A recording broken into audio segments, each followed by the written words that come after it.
On one side, there are oysters and all the gastronomic pleasure they offer to those who love them. But on the other, a darker aspect: water pollution, poaching between professionals, climate change, and the rising temperature of seawater. It all combines into a crisis the likes of which the oyster farming industry has never seen, and those within it are looking for ways to survive.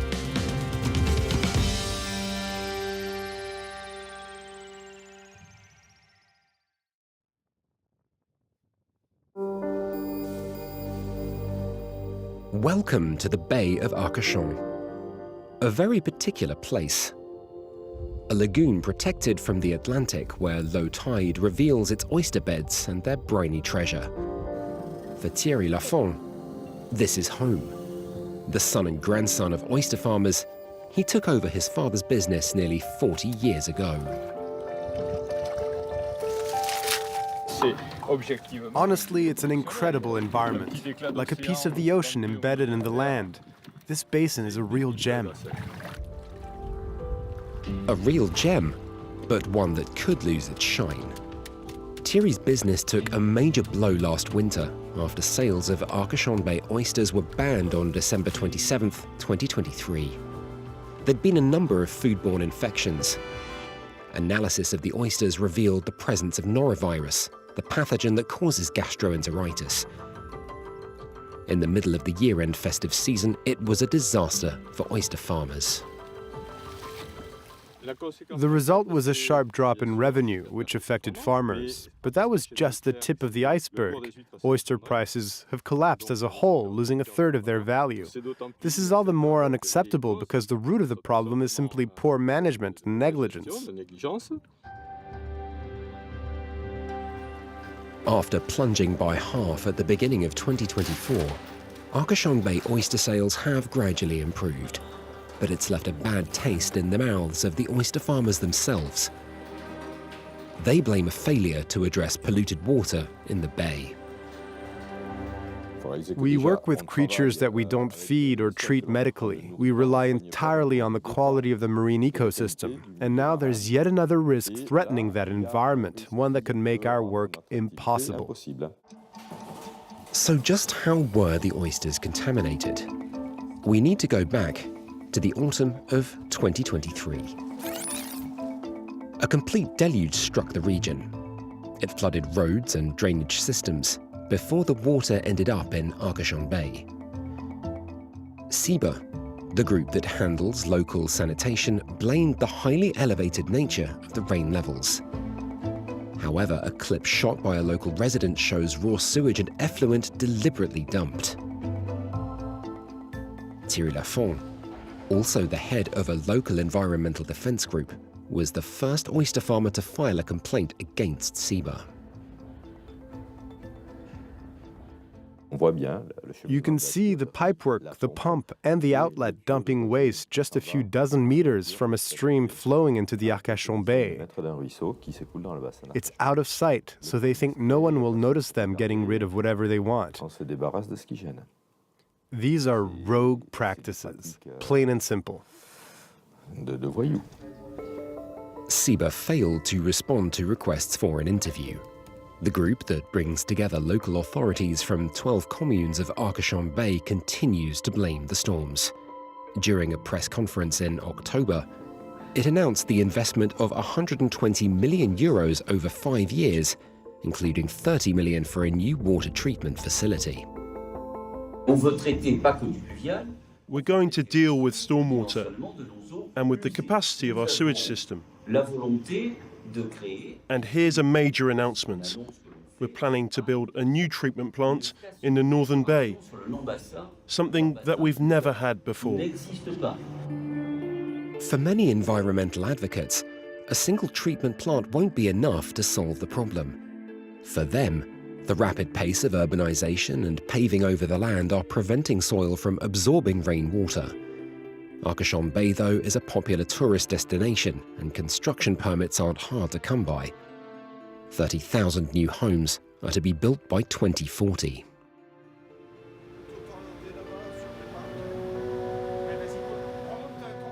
Besides sewage dumping and the risk of contamination to oysters, though, there's another cause for concern. Oyster farmers have faced another danger for several years. Oyster poaching between professionals is on the rise, especially towards the year-end festive period, and the beds aren't easy to surveil. It's always a sensitive time for oyster farmers, as a big chunk of their annual revenue depends on this period. So we boost patrols almost daily. That's reassuring for the farmers. Nicolas Cochez has worked the bay for 30 years and has twice seen the theft of several hundred kilos of oysters. It lets us sleep better because the job's already tough enough. If we can't sleep at night, it becomes unbearable. We spend 3 years raising the oysters, only to have them stolen 2 weeks before we can sell them. Given everything going on at the moment, it's the worst time to get robbed.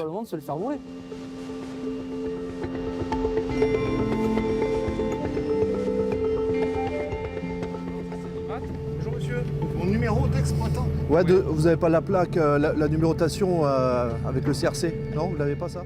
Vessel number, people on board, time of journey. All vital information in case of a suspected theft. The inspections we carry out are also useful for gathering information about any suspicious activity on the farms. It's through these interactions that we've been able to solve oyster thefts.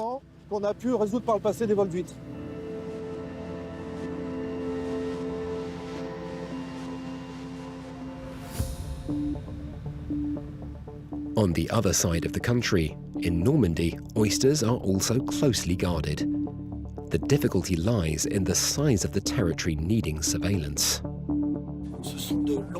You can see these are long beaches with big areas to cover, and they're even bigger at low tide. Patrols day and night, not just on the beach, but around warehouses too. That kind of presence has borne fruit. In 2023, not a single theft was reported.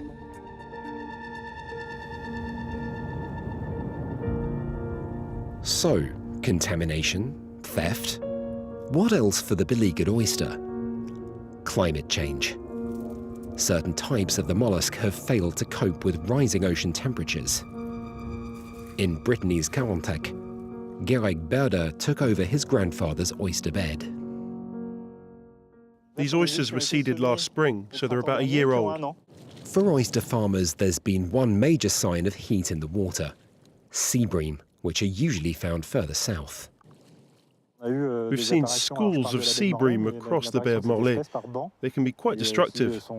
These oysters, for instance, are 18 months old. They're the perfect snack for sea bream because their shells are still soft and there's plenty of food for them, so it's worth their while. Gierig also has to spend time fighting off green algae, which has multiplied around Brittany not just because of fertilizer from intensive agriculture, but the rising water temperatures too.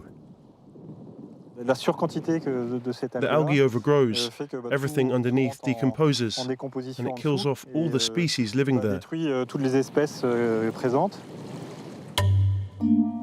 The water isn't just getting warmer either, it's getting more acidic. All kinds of human activity generate carbon dioxide. The ocean captures part of it, and its pH value decreases. That's a danger for oysters and their calcium carbonate shell, which becomes fragile. Oysters will have to use a lot more energy to form their shells, so they won't be able to use that energy for other vital processes like reproduction, tissue growth, feeding, and so on. Our study shows a 20% reduction in growth by 2050.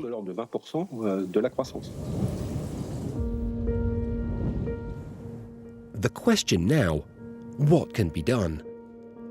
Thanks to the scientists' discoveries, Gierig might have found a solution: farming oysters in their beds without netting, something which encourages the natural development of red algae, which reduces the acidity of the water. The oxygen produced by the red algae helps oysters grow, while the oyster's filtration helps the algae thrive. I hope this process will help solve some of the problems we're facing today.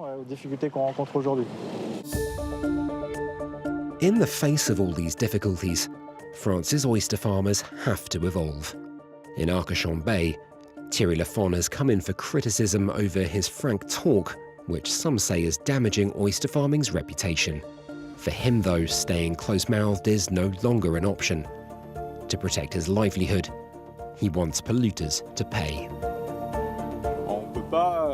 We can't ignore the issues and stay silent. We need to bring problems to light if we're going to fix them. It's not just about conviction, it's about survival. We fight or we die.